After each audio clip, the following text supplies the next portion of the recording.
একটা ছোট ঘর, একটা কাঠের খাট, আর সেই ঘরের ভেতরে লুকিয়ে আছে ভালোবাসা আর জীবনের শেখা এক গল্প। চলো শুনি এক বুড়ি ঠাকুমা আর এক ছোট্ট বাচ্চা ছেলের মনের কথা। এই ঘরটায় একটা কাঠের খাট, পাশে দোলনা, চেয়ার আর একটা কাঠের আলমারি আছে। সন্ধ্যাবেলায় ঘরের ভেতর এক নরম আলো। খাটের ওপর বসে আছে এক বুড়ি ঠাকুমা, সাদা চুল, চোখে মায়া। তার পাশেই বসে আছে এক ছোট্ট বাচ্চা ছেলে।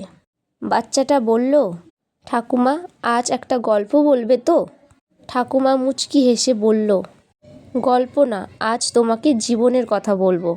সে বলল, আমি ছোটবেলায় খুব গরিব ছিলাম। এই রকম একটা খাটও ছিল না, কিন্তু আমি কখনো আশা ছাড়িনি। পরিশ্রম আর ভালো মন থাকলে মানুষ একদিন ঠিকই সুখ পায়। বাচ্চাটা মন দিয়ে শুনছিল। সে বলল, তাহলে আমি বড় হয়ে ভালো মানুষ হব, তোমাকে সব সময় খেয়াল রাখবো। ঠাকুমার চোখে জল এসে গেল। সে বাচ্চাটার মাথায় হাত রেখে বলল, এই কথাটাই আমার জীবনের সবচেয়ে বড় সুখ।